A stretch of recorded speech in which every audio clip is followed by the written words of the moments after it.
Halo sahabat OKOC dimanapun berada, kita kali ini ada di episode yang spesial di YouTube channelnya OKOC Indonesia karena kita bersama Pak Indra Uno, pendiri dari gerakan OKOC, Gerakan Sosial Penciptaan Lapangan Kerja.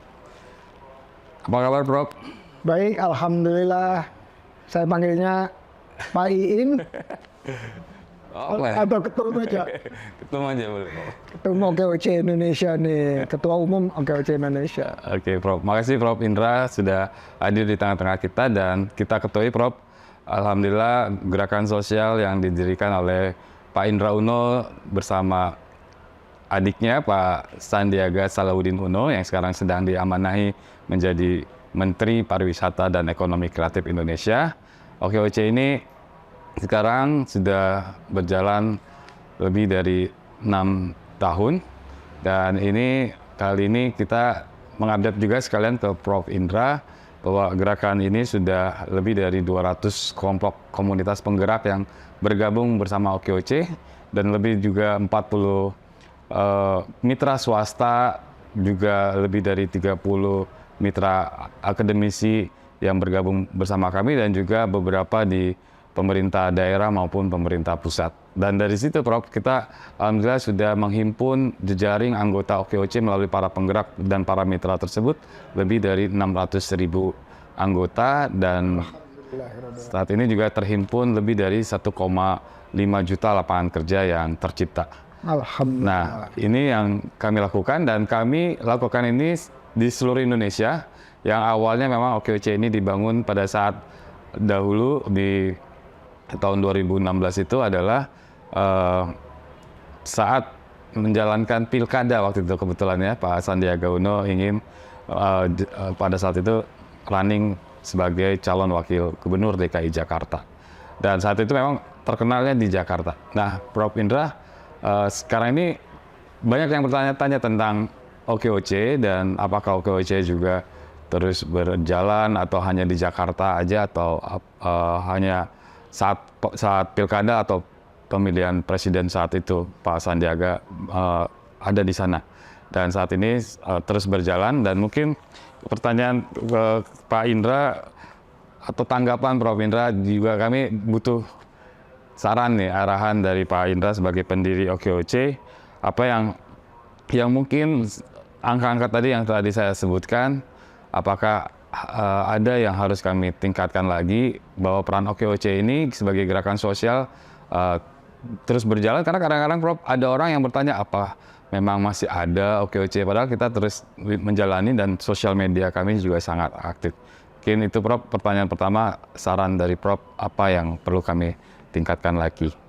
Oke, thank you banget Tung udah ngundang ke sini. Jadi di acara podcastnya di YouTube OKOC Indonesia ya. Dan ini saya sambut baik nih, lebih banyak lagi yang diundang, jadi harus nggak mau kalah sama Deddy Corbuzier. Iya, pasti. Udah undang siapa yang menang kemarin tuh, Golden Buzzer? Putri Aryani. Oke, jadi kita juga harus berkarya lebih giat lagi, lebih keras lagi supaya tadi pertanyaan yang OKOC masih ada ya, itu sedikit demi sedikit bisa berkurang dari channel atau kanal sosial media kita di Instagram, TikTok maupun di YouTube ini. Nah, menjawab pertanyaan itu, saya kesini-sini itu pertanyaan seringnya muncul dari teman-teman yang jauh lebih giat pada saat ada siklus acara-acara mendekat ke pemilihan kepala daerah atau pemilihan presiden atau pemilihan legislatif. Jadi memang karena ini adalah siklus 5 tahunan, dan kalau di siklus 5 tahunan ini ada anggaran spesial dari pemerintah maupun pemerintah daerah, itu banyak mengundang teman-teman untuk terutama aktivis lebih aktif.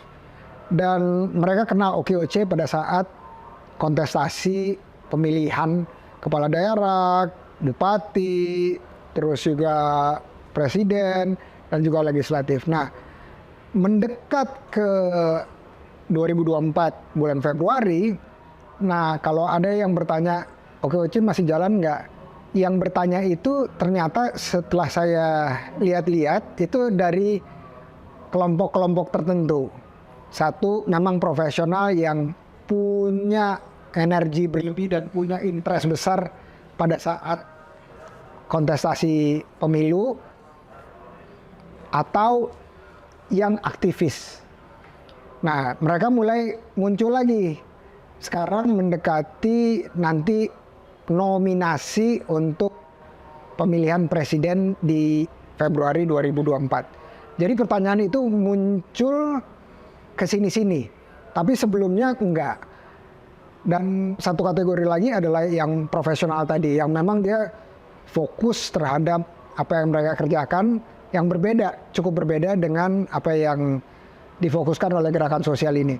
Nah, artinya ada challenge nih, ada tantangan buat ketum dan teman-teman adalah gimana untuk memelihara level tertentu dalam penyebaran informasi.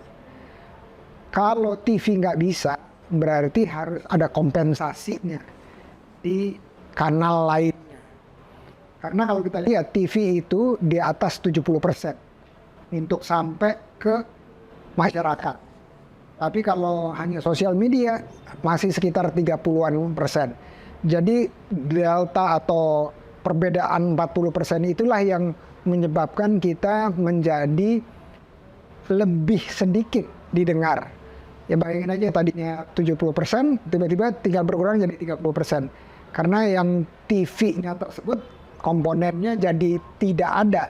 Karena kita tahu sendiri bahwa TV itu sangat mahal untuk pemunculan di situ, dan juga pemberitaan juga mahal di TV. Jadi yang kita pakai selama ini sosial media adalah capaiannya hanya 30%. Jadi memang otomatis informasi yang beredar mengenai OKOC menjadi berkurang.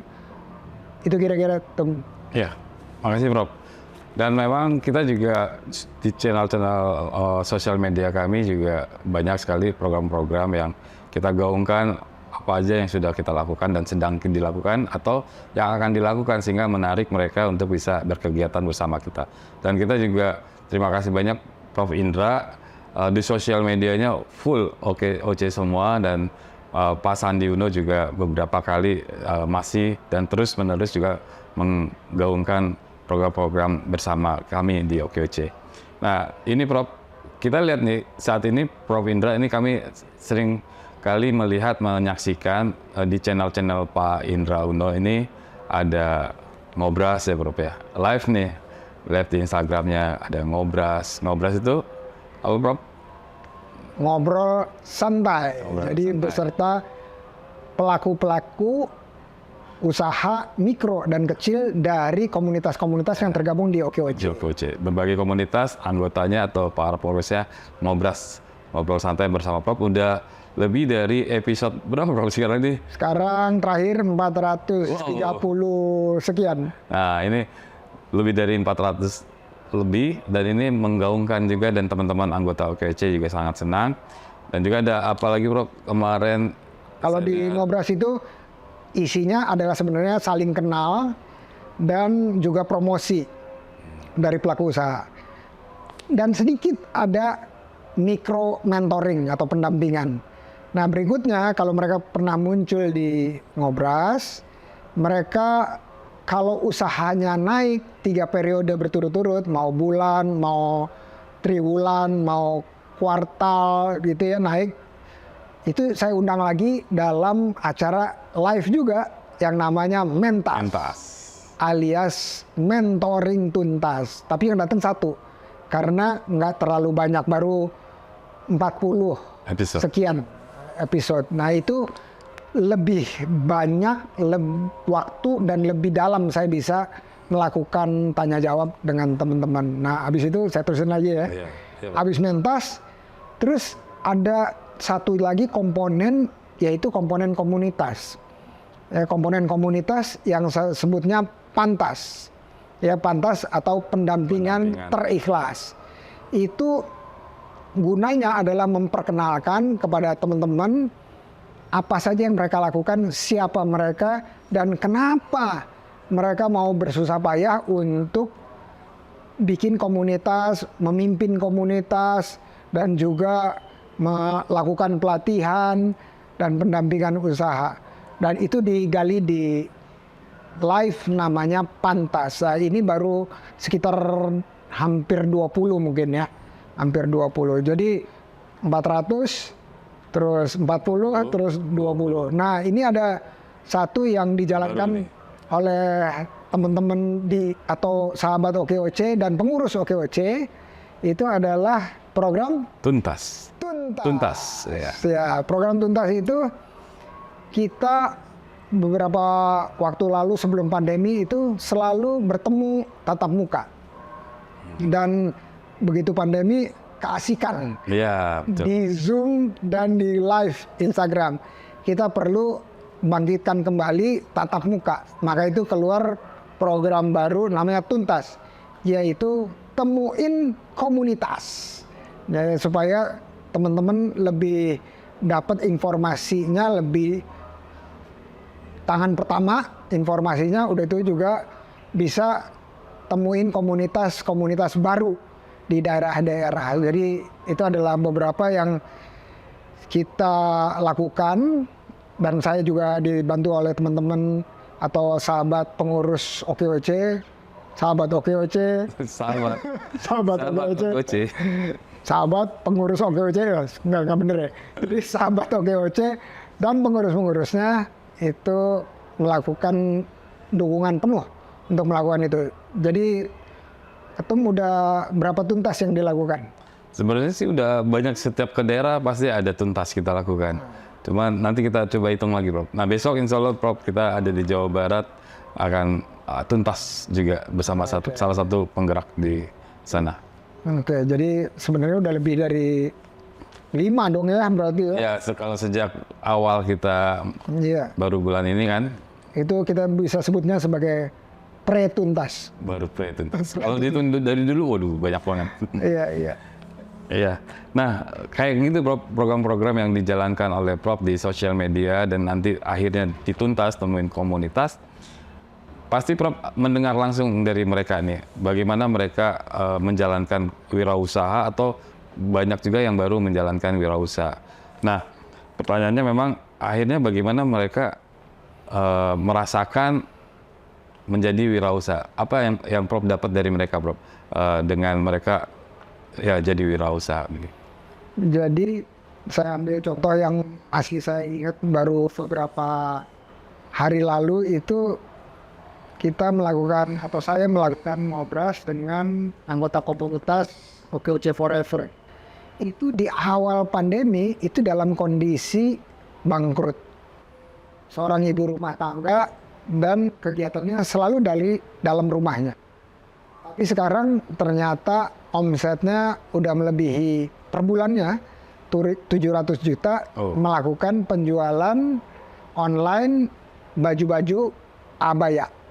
Baju-baju 700 juta. Ya. Nah, ini dari Bangil di Pasuruan. Dan ternyata saya tanya, resellernya ada berapa? Ada 2.000. Kebayang satu orang dia punya reseller 2.000, berarti ada 2.000 orang yang punya tambahan penghasilan. Betul. Dari satu usaha. Kebayang kalau misalnya ada lebih banyak lagi pengusaha yang mendapatkan pelatihan, pendampingan, terus didampingi untuk perizinannya, pemasarannya lebih luas lagi, laporan keuangannya lebih rapi, dan juga kalau mau scale up atau naik kelas melalui akses permodalan. Nah, teman-teman yang merasakan komunitas OKOC ini mengatakan bahwa mereka seperti menemukan seorang teman dalam menapaki perjalanan mereka mewujudkan keinginannya atau aspirasinya, yaitu mereka bisa mandiri secara ekonomi untuk dirinya sendiri, keluarganya, dan juga sekaligus membantu teman-teman lain, tetangganya, keluarganya, saudaranya, RT-nya, komunitasnya, itu dibantu untuk pendapatan yang baru atau pendapatan tambahan.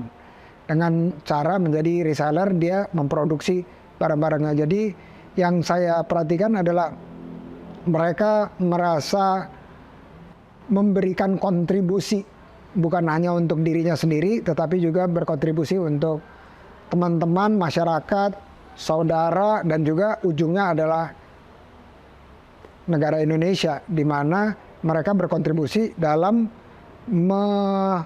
menjauhkan atau menghindarkan yang 2.000 orang tadi contoh tanpa penghasilan.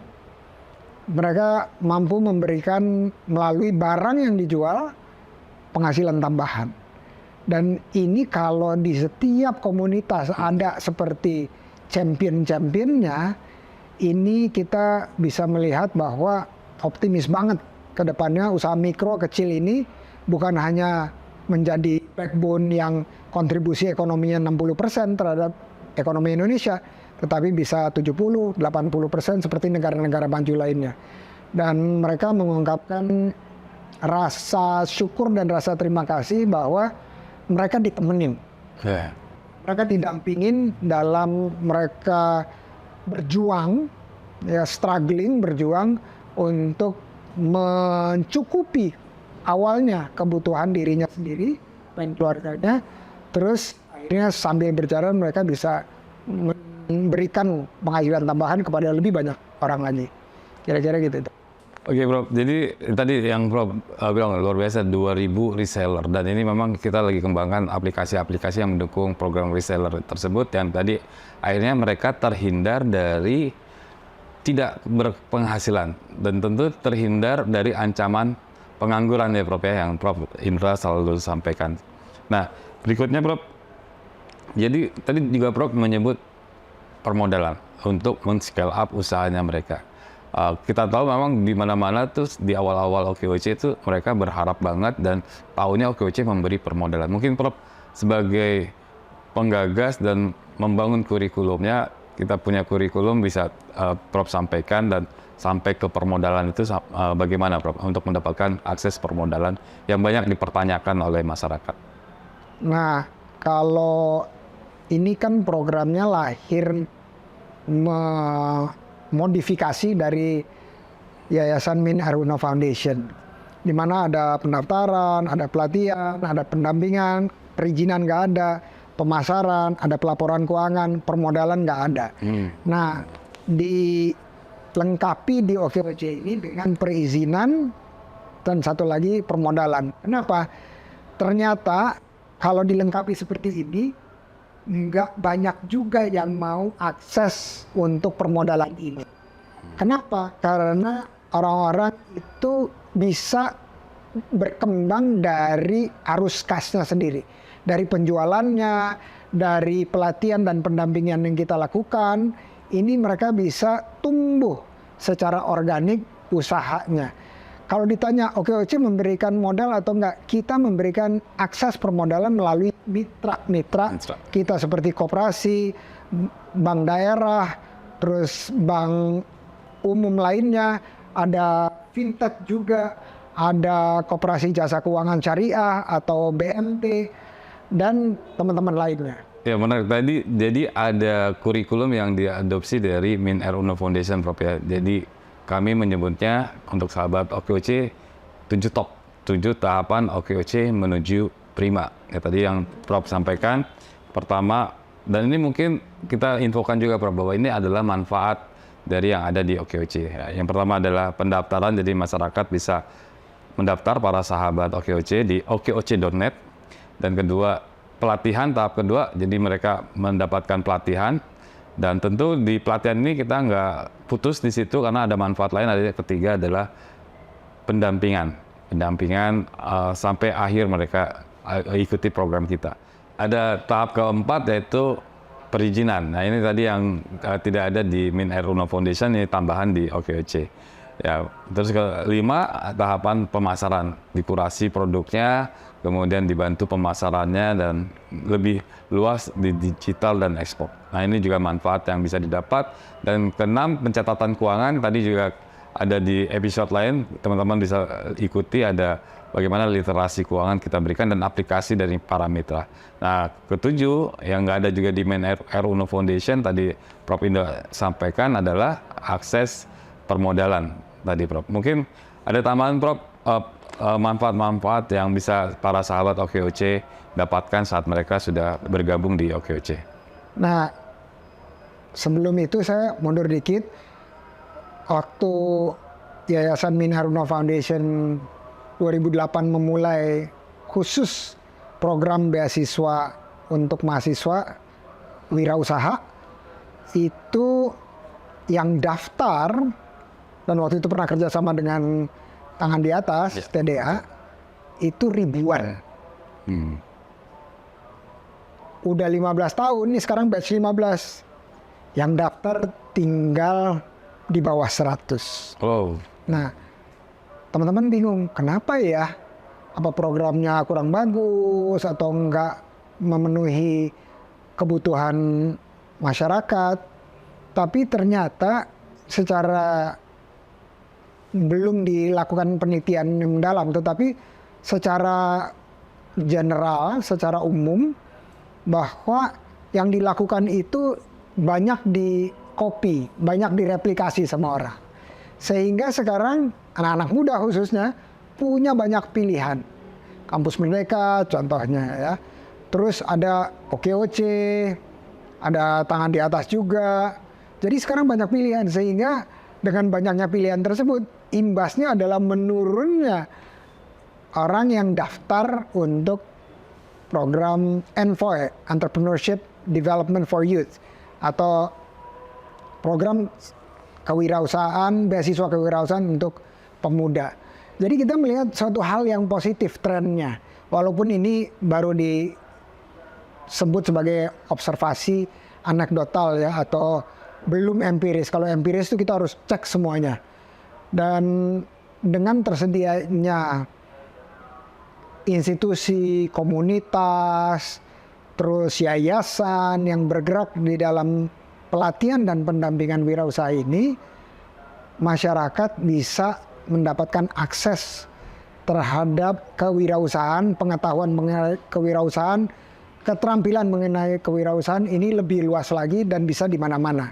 Ada yang beasiswa, ada yang berbasis gerakan sosial seperti OKOC, dan OKOC turut menyebarluaskan, menyemarakkan, sehingga orang-orang juga terinspirasi untuk mereplikasi seperti komunitas-komunitas kita. Dan satu saat mereka seperti anak-anak, bila udah tumbuh, udah remaja, dewasa, udah bisa jalan sendiri tanpa kita melakukan pendampingan yang terlalu melekat seperti di awal. Dan ini yang saya juga mengajak teman-teman lainnya, komunitas-komunitas lainnya, universitas-universitas lainnya, SMK, SMA, SMP, bahkan SD, untuk barengan bersama kita ajarkan akar pikir kewirausahaan ini, dan juga nanti makin lama bagaimana memulai usaha, bagaimana mengembangkan usaha dari institusi paling dini seperti SD, atau kalau yang di Departemen Agama apa?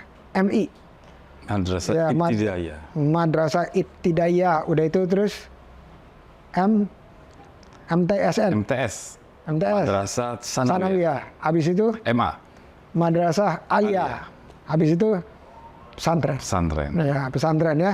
Jadi semua unsur-unsur pendidikan perlu berkolaborasi supaya apa? Supaya meringankan tugas negara ini, pemerintah, dalam memberikan akses terhadap lamaran kerja yang kalau bekerja kepada perusahaan itu sudah terbatas.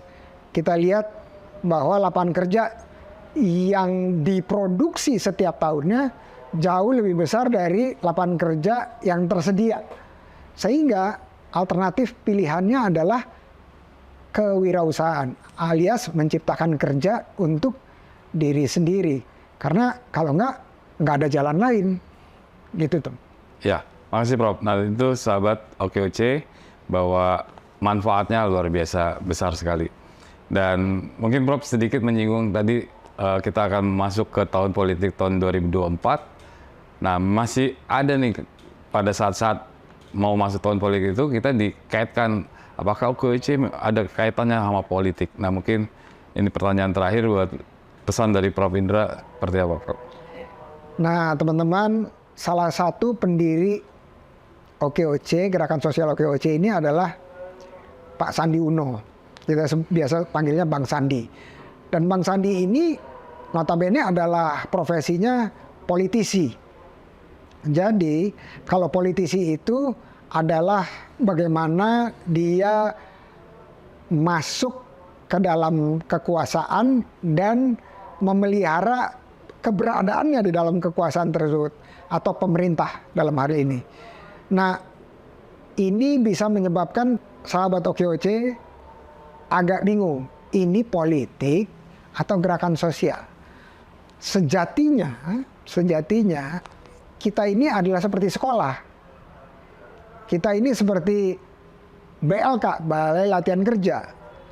Sekolah, universitas, BLK itu dia netral karena dia adalah institusi pendidikan. Dia pendidikan khususnya adalah pendidikan kewirausahaan yang mengantarkan siapapun yang masuk ke dalamnya menjadi wirausaha atau dia wirausahanya dari mikro jadi kecil, dari kecil jadi menengah, dari menengah jadi besar. Jadi kalau dikembalikan kepada gerakan sosial OKOC itu murni sebuah institusi yang bertujuan untuk memberikan pelatihan dan pendampingan kewirausahaan. Karena salah satu pendirinya itu adalah politisi, otomatis dia sangat yakin terhadap program yang dijalankan oleh OKOC ini. Dan sesuatu hal yang baik itu akan disebarluaskan. Dan dia juga ikut menyebarluaskannya. Tetapi kalau menyebarluaskannya dalam acara-acara pemilihan umum atau dalam diri dia sebagai menteri atau dia dalam keinginan untuk kontestasi ikut di dalam kontestasi pemilihan umum, otomatis masyarakat yang mendengar itu juga punya perspektif atau persepsi bahwa OKOC ini adalah alat politik. Nah, ini kita perlu kembalikan setelah 2019 yang lalu, apakah alat politik ini akan jalan terus atau enggak? Kalau alat politik yang murni alat politik, dia akan berhenti. Sewaktu selesai pemilihan umum atau pemilihan presiden atau pemilihan kepala daerah. Tetapi apa yang terjadi? Kerja terus. Dari 2016 pilkada terus sampai 2019 terus sampai sekarang 2023. Artinya apa? Dia tidak terikat sama sekali kepada siklus 5 tahunan untuk politik ini. Nah, jadi teman-teman biar lebih jelas gitu harus dengerin acara ini, podcast ini, penjelasan ini, dan sebarluaskan kepada teman-teman lain bahwa ini murni tujuannya gerakan sosial untuk memberikan penghasilan tambahan kepada masyarakat. Karena apa? Karena kita lihat lapangan kerja yang tersedia setiap tahunnya itu lebih kecil dari lapangan kerja yang diproduksi setiap tahunnya. Gerakan sosial OKOC bukan suatu gerakan politik. Oke, Prof. Terima kasih. Jadi teman-teman sahabat OKOC menyimak langsung bahwa gerakan sosial OKOC ini harapan dari pendirinya Pak Indra Uno dan juga Pak Sandi Uno terus berjalan dan memberikan penghasilan buat masyarakat, buat UMKM menambah penghasilannya dan juga tadi adalah bisa mampu menciptakan lapangan kerja karena ruang lapangan kerjanya lebih sedikit dibanding masyarakat yang membutuhkan atau angkatan kerja baru yang masuk sebagai angkatan kerja baru di Indonesia. Nah itu yang saya tangkap harapan dari Prof. Indra. Kita manggil Prof nih Prof karena udah terbiasa manggil Prof. Karena Prof bilang apa? Profnya itu Pakai V. pakai V. Provokator. Provokator. Provokator wirausaha. Nah dari episode ini kita tahu sendiri bahwa Prof sebagai provokator wirausaha tadi sudah menjabarkan semua bagaimana OKOC terus berjalan hingga saat ini. Terima kasih banyak Prof. Indra Uno dan teman-teman sahabat OKOC yang akan bergabung di OKOC, dan ini juga banyak sekali yang ditanyakan ke Prof. Indra. Bagaimana cara gabungnya? Sahabat OKOC bisa bergabung di tulisan di sini nih, okoc.net. Nah, dari situ akses, kemudian isi data, dan pilih komunitas penggeraknya yang bisa dipilih, dan kemudian beraktivitas langsung menjalankan kurikulum tadi. Menjalankan kurikulum 7 top dan mendapatkan banyak manfaat karena ada di OKOC. Terima kasih Prof. Indra atas waktunya, dan ini yang tadi Prof. Indra sampaikan amanahnya agar podcast ini tidak berhenti, terus-menerus insya Allah akan kami jalankan, dan makanya jangan lupa teman-teman untuk bisa like, komen, subscribe, dan jangan lupa bunyikan lonceng apa Prof namanya itu di YouTube. Notifikasi. Notifikasinya di channel YouTube OKOC Indonesia. Dan jangan lupa untuk follow Instagram okoc.indonesia dan juga Instagram Pak Indra Uno. Apa Prof? Indra Uno. @Indra Uno, dan Prof. Indra selalu janji akan fallback. Kalau nggak fallback? Kalau DM aja tapi ya, bilang fallback dong. Lihat podcast OKOC Indonesia di YouTube, fallback dong. Nanti langsung saya fallback. Insya Allah. Insya Allah. Sekali lagi terima kasih Prof. Indra, sahabat OKOC. Kita jumpa lagi di episode berikutnya. Salam OKOC.